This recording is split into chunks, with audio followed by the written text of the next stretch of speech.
to our deep dive into the downward spiral in the publishing industry's most lucrative genre. Can you guess? It's romance novels. They put the spotlight on love, but allegations of racism and retaliation within the publishing industry could be at an all-time high. So Romance Writers of America, that's the industry's biggest professional organization, is reportedly entangled in a toxic triangle of racism accusations, power grabs, and shadow plots. And now the industry has canceled its most prestigious awards program after dozens of writers and judges who lost faith either dropped out or refused to participate. Do I have you hooked? It's a total mess. And Vox web culture reporter Asia Romano is here on Skype to walk us through this whole thing. Boy, oh boy, I gotta tell you, Asia, when I sort of read the headline, I was like, yeah, okay. And then when I started to dig into the whole story, it's so fascinating, but I think a lot of people may not be familiar with this. They probably don't even know that romance writers have their own sort of body that hands out awards and everything. So just give us the basics, like what the Romance Writers of America, what the organization is and what it does. Sure. So the Romance Writers of America is a group that was founded in 1980 by a legendary Black Harlequin editor named Vivian Stevens, and it was designed to be a professional organization for published and aspiring romance authors.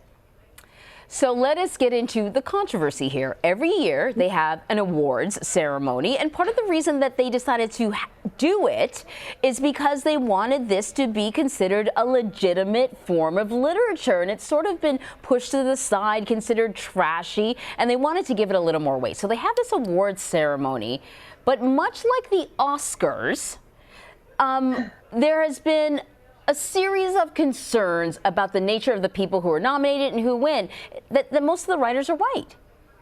Exactly. In fact, in 2018, the RWA, the organization, released a study that showed that over the last decade, since 2 decades, since 2000, less than 0.5% of the actual award winners were Black authors. Mm-hmm. So if you can put that in context of how many people are actually out there writing books versus how many people are getting recognition, you can see that there's a long history of systemic discrimination and marginalization that you're working from here. Right. So that's been sort of all kind of going along in the background. And one thing was sort of the impetus for this whole thing. There's a member of the board tweeted out her criticism of a romance novel, and she said it was racist, that it relied on sort of Asian tropes, and then there was a division that people felt if she was on the board, she shouldn't be able to be critical of a romance novel in that way, and it kind of blew up, and now we have people on sort of taking sides, right? You have writers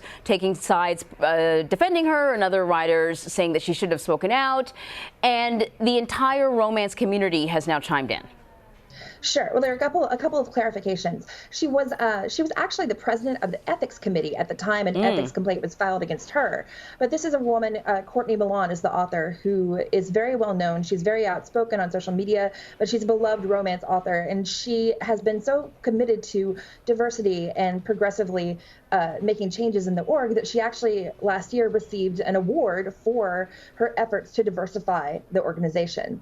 And she was chairing the committee, and what happened behind the scenes was essentially almost as alarming as the actual punishment. She was essentially, the complaint was filed against her, and after the complaint was heard by a secret ethics committee that was formed just to hear the complaint essentially behind the back of the real ethics committee, which is a whole can of worms that really does seem like a spy plot.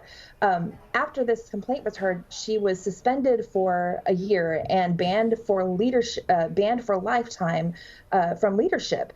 And this is a woman who actually had served on the board in the past, who was leading the committee at the time. And so the backlash against this decision was very, very great and seemed really inexplicable. And so you have many, many people throughout the organization speaking out. You had a number of minority authors. You had the multicultural chapter of the RWA doing a ton of work to really organize and rally responses. You had members of the board, many of whom were women of color, who disagreed with the decision, backing off and stepping down from the board in protest. So it's been a big deal. Indeed. And so as a result, many authors have removed themselves from competing in the Rita Awards, which are basically the equivalent of the Academy Awards or the Pulitzers for romance novel writers. So, tell me, what does this mean for the industry moving forward? How are publishers reacting? How are sponsors reacting? What's the organization doing to correct this?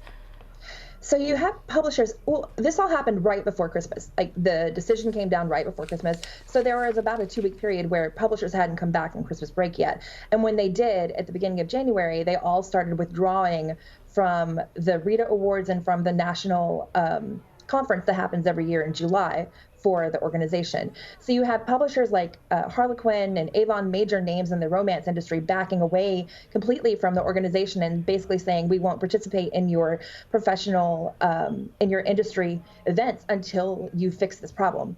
So essentially the board president, or excuse me, the president-elect who became president after the previous president resigned has also now resigned, Damon Swade. There were serious issues and questions raised about his qualifications to be president.